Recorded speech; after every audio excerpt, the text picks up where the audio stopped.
안녕하세요. 삼성선물에서 경제분석하는 최서영 연구원입니다. 미국 대선이 이제 일주일 앞으로 다가오면서 시장도 관망 모드에 들어섰습니다. 이번 시간에는 우선 간략하게 미국 대선 결과 시나리오를 한번 짚어보고요. 그 다음에 중국 관련 말씀 오랜만에 좀 드려보겠습니다. 트럼프 행정부와 펠로시 민주당 하원 의장 간의 진척이 별로 없는 부양책 막판 협상에 시장도 좀 지지부진했던 한 주였습니다. 일단 말로는 아직 대선 전에 합의 가능성을 굳게 닫지는 않고 있는데요. 하지만 이미 대선이 코앞으로 다가왔고 공화당은 이미 협상 테이블에서 빠져나갔기 때문에 최근 진행이 되는 행정부와 민주당 간의 막판 실랑이는 대선 전에 어떻게든 부양책을 통과시키기 위한 노력이라기보다는 부양책 협상의 실패를 상대에게 돌리기 위한 선거 전략의 일환일 가능성이 높습니다. 그래서 시장의 시선도 이미 대선 이후로 넘어갔습니다. 왼쪽 차트 보시면 최근 미국 중장기 국채금리는 대선 이전의 부양책 통과 기대가 후퇴가 되었음에도 불구하고 이 대규모 재정 지출을 공약하는, 그래서 대규모 국채 발행이 예상이 되는 바이든 후보 당선 가능성을 반영해 가면서 꾸준히 상승했고요. 지난주에 0.8%대에 안착하는 모습을 보였습니다.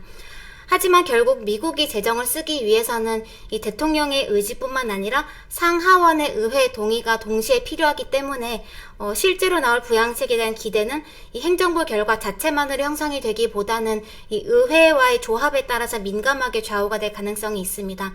그래서 오른쪽 보시면 우선 이변이 가장 없을 것으로 예상이 되는 하원을 민주당으로 고정을 시킨다면은 가장 빠른 시점에 가장 큰 규모의 부양책이 기대가 될 수 있는 조합은 바이든 행정부와 민주당 상원의 조합일 겁니다.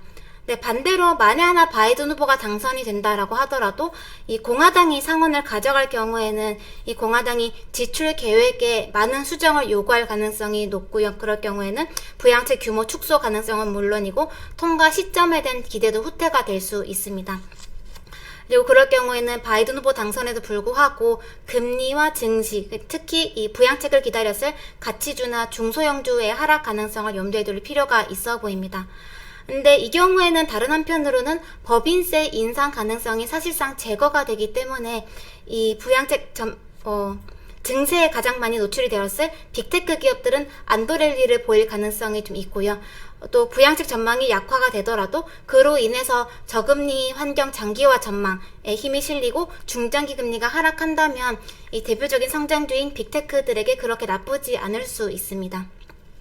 그리고 트럼프 대통령이 당선될 경우에는 현재로서는 공화당이 상하원을 다 가져갈 가능성이 매우 낮기 때문에 트럼프 행정부는 갈라진 상하원 또는 이 민주당이 장악한 상하원과 함께 집권 2기를 맞이하게 될 가능성이 높습니다. 그래서 사실 어떤 경우에도 트럼프 대통령이 현재 내세우고 있는 감세 정책이 통과될 가능성은 매우 제한적인데요. 다만 이 정부의 지출 정책 측면에서는 오히려 트럼프 대통령이 당선이 되는 경우가 이 바이든 후보와 공화당 상원의 조합에 비해서는 부양책 협상이 좀 더 유연하게 진행이 될 가능성이 있어 보입니다. 대선 이전의 협상 과정에서도 종종 확인이 되었듯이 지금까지 트럼프 행정부는 공화당보다는 민주당 쪽과 가까운 부양 규모를 제시를 하면서 협상을 이어오고 있었는데요. 근데 만약 그 협상이 대선 이후에 그대로 연장이 된다면은 트럼프 대통령과 민주당 간의 협상 도출은 생각보다 빨리 진척이 될 가능성도 있어 보입니다. 그리고 만약에 공화당이 상원을 가져가게 되면서 이 지금의 구조, 이 트럼프 행정부와 상원 공화당, 하원 민주당 구조가 좀 유지가 연장이 될 경우에는 공화당은 아무래도 바이든 후보의 경우에 비해서 트럼프 행정부에게 좀 더 협조적인 태도를 보일 가능성이 높기 때문에 좀 더 큰 규모의 부양책을 받아들일 가능성이 아무래도 더 높을 수 있어 보입니다. 특히 지금 이 선거 직전에 공화당 의원들이 이 부양책 협상 테이블에서 빠져나온 이유는 대규모 재정 지출을 지지하지 않는 기존 공화당 지지자들을 좀 지키기 위함이었을 가능성이 높기 때문에 선거 이후에는 최소한 지금보다는 좀 더 유연한 태도를 보일 가능성이 있습니다. 그래서 결론적으로 좀 중요한 부분을 요약을 해보자면 현재 설문조사상으로 무게가 가장 많이 실리는 바이든 후보 당선 그리고 민주당 하원 장악이 좀 현실화가 되더라도 이 상원을 가장 박빙에 있는 상원을 누가 가져가느냐에 따라서 이 부양책에 대한 기대가 크게 좌우될 수 있음을 경계할 필요가 있어 보입니다.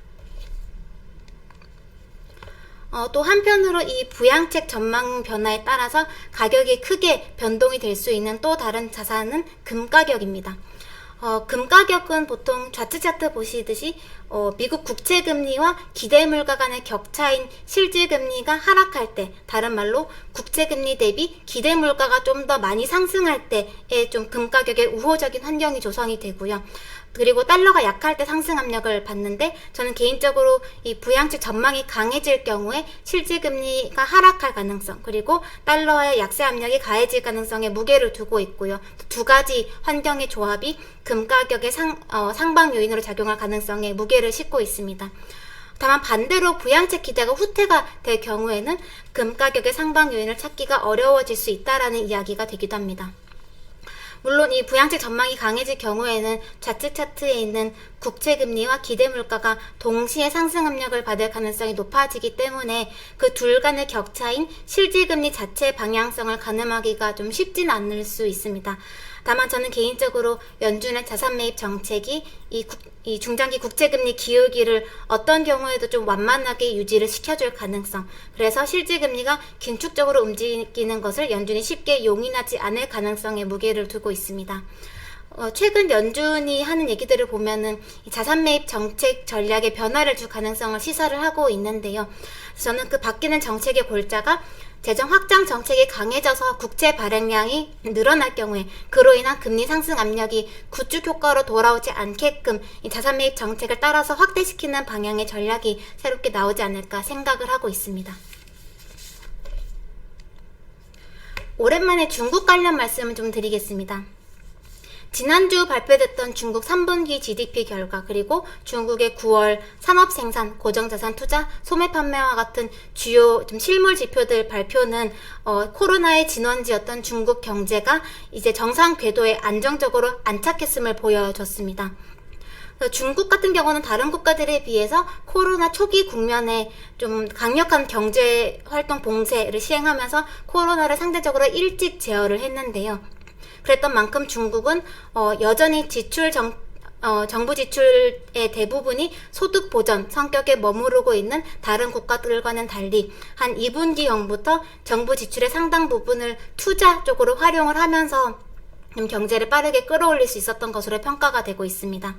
그리고 오른쪽 차트 보시면 이제 생산이나 투자에서 먼저 시작이 됐던 중국 경제 회복이 이제는 소비 부분에서도 뚜렷하게 확인이 되면서 향후 경제 경로에 대한 불확실성도 크게 낮아진 모습입니다. 이렇게 코로나를 대처하는 국면에서 다른 국가들 대비 중국 정부 정책 대응에 보여줬던 가장 큰 차이점을 꼽자면 중국 정부는 유동성을 상당히 선별적으로 활용해 왔었다라는 겁니다. 사실 미국 같은 경우에는 경제 곳곳에 계속해서 패이는 이 구멍을 선별적으로 골라서 지원하는 게 쉽지가 않았기 때문에 미국 정부는 연준의 과감한 지원을 배경 삼아서 사실 실물 주체들에게 유동성을 차라리 과도할 만큼 공급을 했었고요. 그 결과 유동성은 실물 부분을 넘어서 금융 부분으로도 흘러 넘쳤었습니다.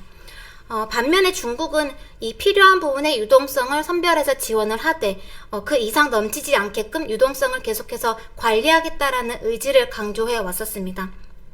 또 중국 같은 경우는 재정 정책을 쓸 때 정치적인 합의 과정이 사실상 필요하지가 않기 때문에 이 집행 속도가 상당히 빨랐다라는 점도 지금과 같은 환경에서는 이점으로 작용을 한 것으로 보입니다.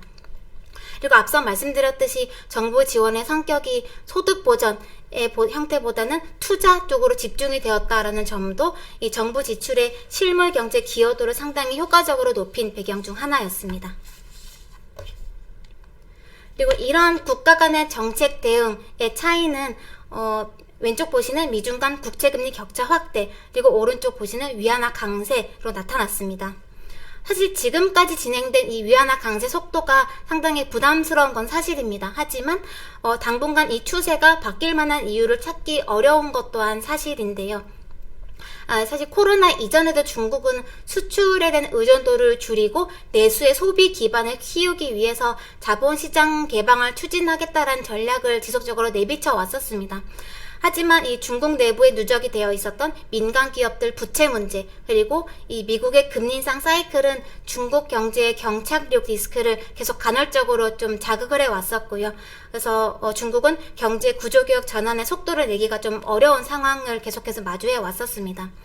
그래서 사실 이 경제정책 전략 자체는 이미 10년도 더 이전에 이 내수 위주로 가겠다라고 좀 바꾸긴 했었지만 중국은 여전히 수출 의존적이었고요. 또 미국 금리가 상승 추세를 보이는 국면에서는 자본시장을 개방하기도 쉽지가 않았었습니다. 하지만 어쩌다가 발생한 이번 코로나 사태는 많은 환경들을 지금 바꿔놓은 상황입니다.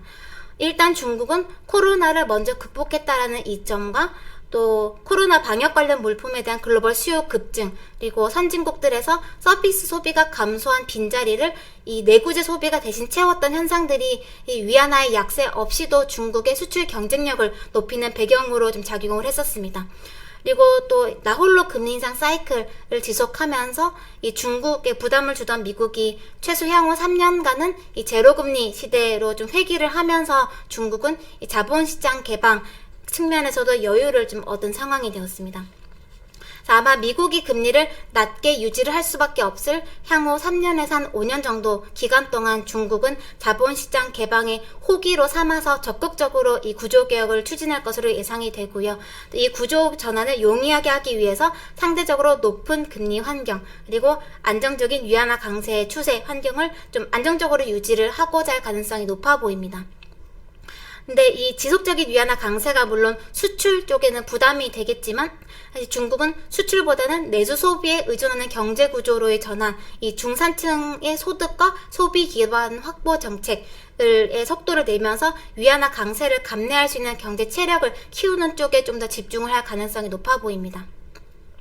다만 중국이 중기적으로 이 자본시장 개방을 안정적이고 속도감 있게 진행을 하기 위해서는 그런 동시에 경제를 안정적으로 계속 지키기 위해서는 아무래도 이 위안화 강세 속도 조절 수단이 필요하긴 할 겁니다.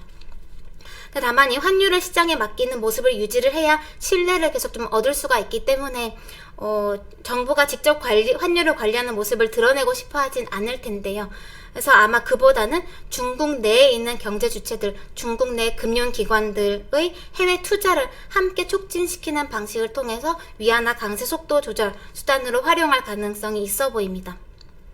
정부가 환율에 개입하는 모습을 보이지 않으면서도 이 위안화의 속도를 관리할 수 있는 수단인데다가 이 금융 부분에서 중국만 외부에 대한 의존도를 높이는 것이 아니라 이 서로의 의존도를 높여서 언젠가 나타날 수 있는 이 급격한 자본 유출 리스크에 대한 대응 수단으로도 활용이 될 수 있어 보입니다.